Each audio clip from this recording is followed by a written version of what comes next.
Yo, what's up guys, welcome back to another video. This is a reaction to why Canada's northernmost town exists. I guess it's called Grise Fiord. It's very close to Greenland, and in terms of Greenland, I don't know the northernmost town in Greenland. And I know not many people live there, but small towns in certain places. Also, you've got the US town around here. I always remember it as Barrow, but I know they've changed the name of it. But it's around here somewhere. This does look a bit more northern, and it's Canada, and I know obviously Alaska gets crazy weather, but Canada too. I mean, I feel like it's just winter here all year round. Yeah, it's just crazy. But I don't know much about this place. Actually, I don't know anything about this place, to be honest. This is the first time I've ever seen this name mentioned, and I like reacting to these niche towns, and that's pretty much it. We're going to check this out. 3,400. And why is it's acting so slow, my computer. Hopefully this doesn't crash. Let's just jump into this and learn about this town that's, I assume, near nothing else, probably hundreds of miles from the closest city or whatever it is. But yeah, let's check this out. 161 kilometers or 2,150 miles from Canada's capital of Ottawa lies Canada's northernmost permanently inhabited town, Grise Fiord. God, this really does look like it's built in the middle of where it shouldn't be. I mean, with Barrow, for example, Barrow still seemed somewhat like a city or a town, I guess, but it sort of fitted in the area to a degree. This just seems like it's just, I don't even know how to explain it. This looks so weird. It doesn't look like it should be here. This small town in the northern region of Nunavut is just 1,500 kilometers from the North Pole and lies well into the Arctic Circle. Jeez. With no roads connecting Grise Fiord to the rest of Canada, having one of the coldest climates in the world with an average temperature of just 2.3 degrees Fahrenheit or 16.5 degrees Celsius, and a polar winter which lasts for over 2 months, resulting in 24-hour darkness. You may be wondering why anybody would choose to live in this extreme civilization. Yeah. The settlement of Grise Fiord was created in 1952 by the Canadian government to establish Canadian sovereignty in the Arctic. Canada wanted to assert their dominance in the Arctic during the Cold War to take control of largely uninhabited land. The Canadian government promised improved living conditions for many of the Inuit tribe already living in the Nunavut region. The Inuit were assured plentiful wildlife, homes, and game to hunt, but as the Inuit were relocated to Grise Fiord, none of that was very true. The Inuit came into an Arctic tundra climate with no homes and very little food options available. To make matters even worse, the Inuit were promised to be returned to their original homes after a year of staying in Grise Fiord, but this offer later became withdrawn as this would have damaged Canada's claim to sovereignty in the area. It was clear the Inuit were either going to have to learn how to adapt, or death would surely follow. It wasn't until 41 years later, in 1993, where the Canadian government finally held hearings to investigate this relocation program that led to many Inuits' unfortunate death. The hearings resulted in the Canadian government finally giving $10 million in Canadian dollars to the residents of Grise Fiord to evenly distribute amongst themselves. Finally, in 2010, Canada issued a formal apology for the relocation, just a shy 58 years later after the relocation program was implemented. The population of Grise Fiord is currently 129 permanent residents. This is only one person less than the Grise Fiord population. Wait, what is this animal called?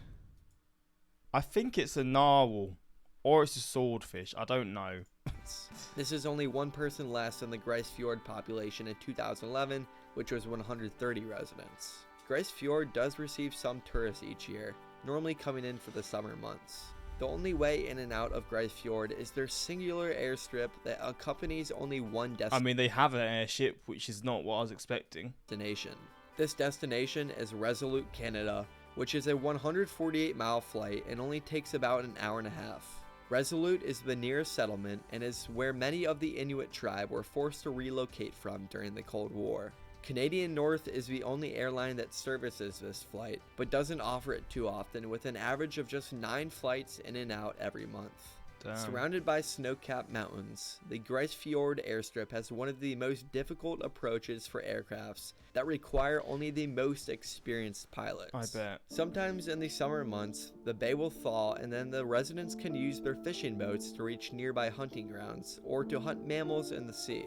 Sea fishing is potentially the only reason the Inuit were able to survive in Grise Fiord, as after being relocated here in 1952, the Inuit discovered that they were very close to the beluga whale migration routes. These beluga whales would provide food for the entire community for many months and were easy to preserve given the extremely cold, freezer-like temperatures. Aside from the villagers' own boats, once a year, a Canadian government ship, known as a sea lift, would arrive in Grise Fiord with much needed. So most of their food, I guess, they're just hunting it themselves then, because it's going to be hard to get food in storage to them most year round, or like most of the year. You're not going to be able to do it, right? Supplies and fuel. Supplies for new infrastructure or vehicles would come in once a year on this sea lift. This is quite the difference from most communities in North America, where Amazon delivers just about any product to you in a matter of a couple days. As for land travel, most residents use all-terrain vehicles in the summer, such as ATVs and pickup trucks. Other than during the summer months, the main modes of transportation include snowmobiles and dog sledding. The economy of Grise Fiord is rather small, with a town only having one grocery store. Grise Fiord has a cooperative store that is essentially a grocery store that is owned by the people who use it. The residents of Grise Fiord get to decide on what foods and products will be stocked on the shelves, where those items are purchased, and the quality standards that both the products and the vendors need to meet.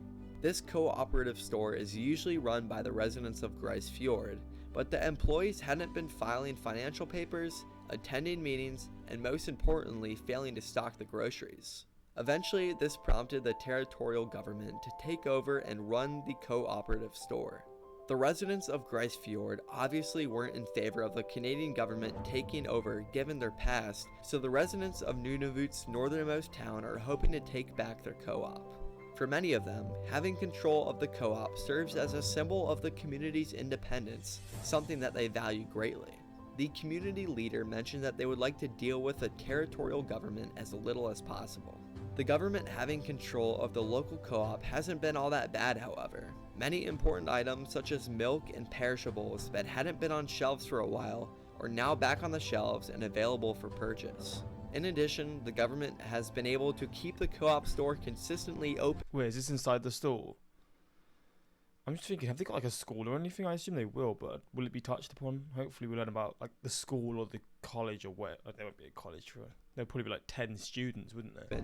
Something that wasn't happening when the store was independently owned. The government currently has a 6-month lease on the co-op store and is able to renew the lease for 3-month periods. The Canadian government doesn't want to hand back control of the co-op until an audit is completed. Because the community is so small, it is no one person's fault that the store went into debt, but until an audit is completed, the residents need to have a community meeting, and the community needs to find out how much debt the co-op has accumulated. Aside from this local convenience store, another source of the residents' income relies on guided hunting and hunting polar. How the hell are you hunting a polar bear? Also, how will they get they're saying their jobs, right? Some people will work in stores, some people will hunt. Is that just the main jobs? Just hunting, I guess? Hunting for certain animals, I guess, getting the fur and stuff. and outfitting operations on nearby land. The region that Grise Fiord is in, Nunavut, actually features some of the most exotic and highly prized hunting in the world. Mammals that live in this region include extremely dangerous polar bears, abundant caribou, walruses, and the healthiest and least threatened population of wolves in the world. Aside from hunting from these mammals, residents will sell traditional clothing, carvings, and Inuit crafts typically to outsiders visiting this Arctic community. There's not a ton of opportunity for economic growth in the Grise Fiord area, especially due to the frequent avalanches and rockfalls of the nearby mountains, which limits the room for expansion. One benefit to living in Grise Fiord, however, is that the community is extremely safe from crime. A Simon Fraser University study found that Grise Fiord has the lowest rate of criminal offenses of all communities in Canada examined in 1992. Not a surprise, to be fair. This is a cool picture as well. This is good to know considering Grise Fiord only has a singular emergency vehicle, which is actually out of service with a missing wheel until a mechanic is able to fly in and repair the pickup truck used for emergencies. Is that gunshots on it? Is there gunshots on the flipping safe here? There's gunshots on it. What the fuck? Services.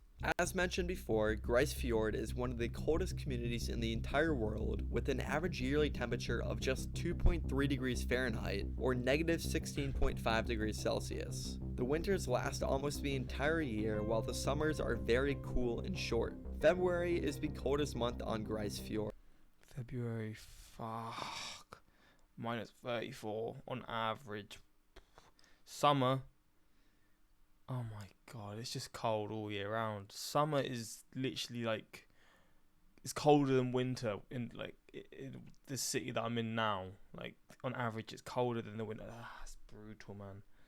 I respect it, but that is brutal. With an average temperature of negative 34 degrees Celsius or negative 29.2 degrees Fahrenheit, with the warmest month being July with an average temperature of just 2 degrees Celsius and 36 degrees Fahrenheit. Grise Fiord is often referred to as the place that never thaws, given the temperature rarely breaks the freezing mark. The community has built water and plumbing pipes above.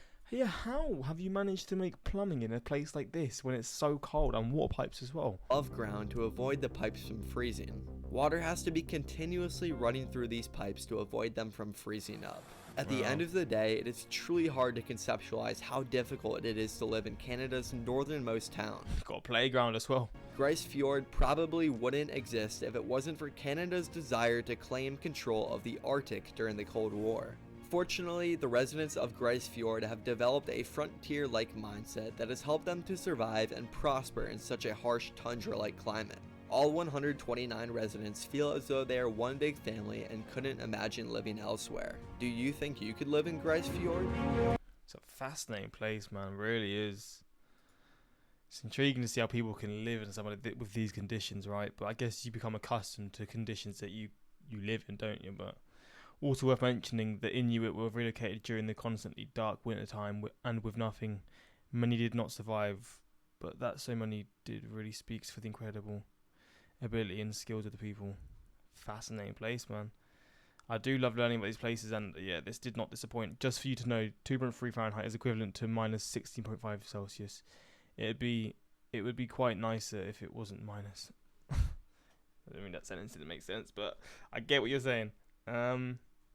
Yeah, it's a cool place. Really intriguing to see how sort of day-to-day life works here. And yeah, hopefully you enjoyed this reaction. Until next time, subscribe and peace.